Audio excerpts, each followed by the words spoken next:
Hello students, तो इस video में हम देखने वाले हैं कक्षा 12वीं छत्तीसगढ़ बोर्ड असाइनमेंट 3 माह अक्टूबर का पूरा सॉल्यूशन और विषय हमारा अर्थशास्त्र।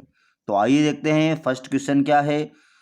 एकाधिकार की परिभाषा दीजिए, यह कैसे एकाधिकारिक प्रतियोगिता से भिन्न है। तो इस क्वेश्चन का पूरा आंसर हम देखने वाले हैं।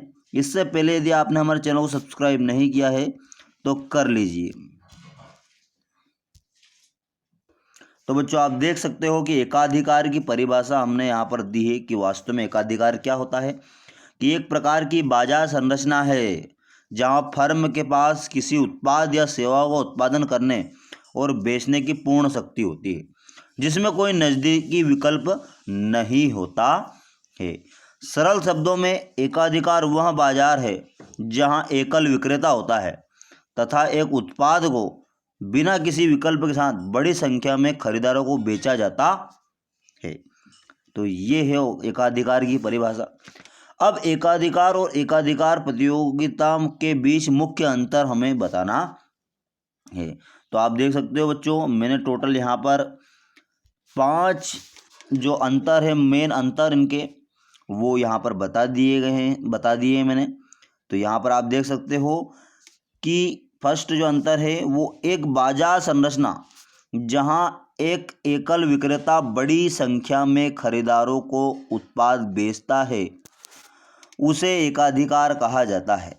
जबकि एक प्रतिस्पर्धी बाजार की स्थापना जिसमें कई विक्रेता बड़ी संख्या में खरीदारों को विभेदित उत्पाद 8400 जी हाँ, याद कर लीजिए व्हाट्सअप नंबर, क्योंकि अब चाहे आपका मैथ्स का सवाल हो या फिजिक्स केमिस्ट्री बायोलॉजी का, आपके हर डाउट हर क्वेश्चन का मिलेगा तुरंत वीडियो सोल्यूशन, वो भी सीधा आपके व्हाट्सएप पर। बस अपने फ़ोन में डाउट नट का 8400 व्हाट्सअप नंबर सेव कर लीजिए और चैट ओपन कीजिए। फिर जो भी आपका डाउट है उस सवाल की आपको बस फोटो खींचनी है, उसे क्रॉप करना है और 5 सेकंड में आपको उसका वीडियो सोल्यूशन मिल जाएगा।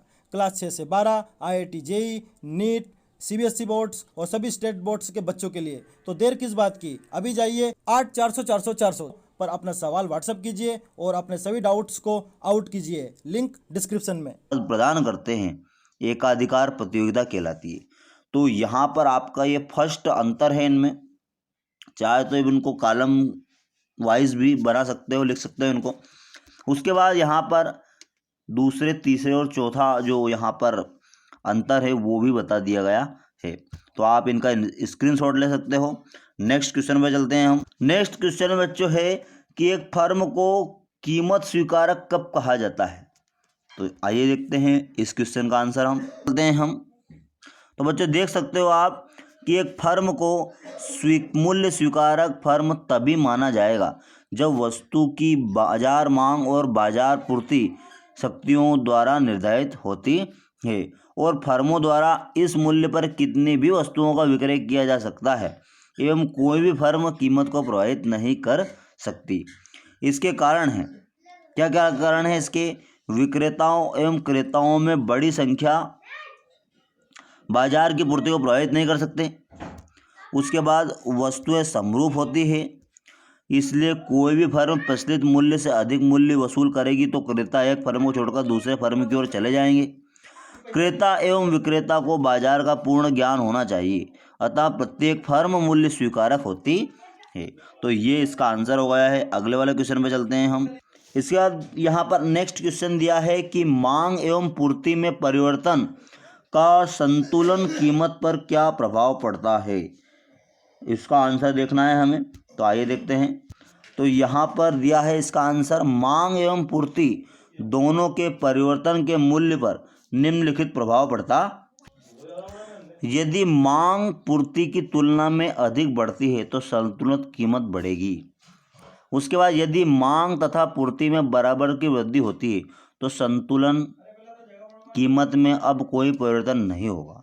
यदि मांग की तुलना में अधिक बढ़ती है, पूर्ति मांग की तुलना में अधिक बढ़ती है तो संतुलन कीमत में कमी होगी। तो ये वाला क्वेश्चन का आंसर हो गया है। अगले वाले क्वेश्चन पे चलते हैं हम। और अगला जो क्वेश्चन है कि क्या पूर्ण प्रतियोगिता काल्पनिक है, स्पष्ट कीजिए। तो आइए देखते हैं इसका आंसर हम।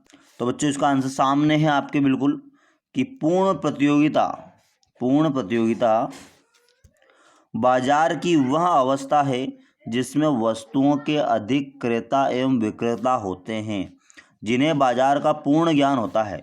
पूरे बाजार में समान वस्तु की बिक्री के लिए उपलब्ध होती है तथा वस्तु का क्रय विक्रय एक ही कीमत पर होता है, एक समय विशेष पर।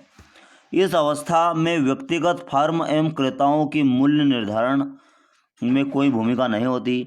इस बाजार अवस्था में यातायात लागतें शून्य होती है एवं साधनों में पूर्ण गतिशीलता पाई जाती है। नई फर्मों के प्रवेश तथा पुरानी फर्मों ने बहिर्गमन में कोई रुकावट नहीं होती है।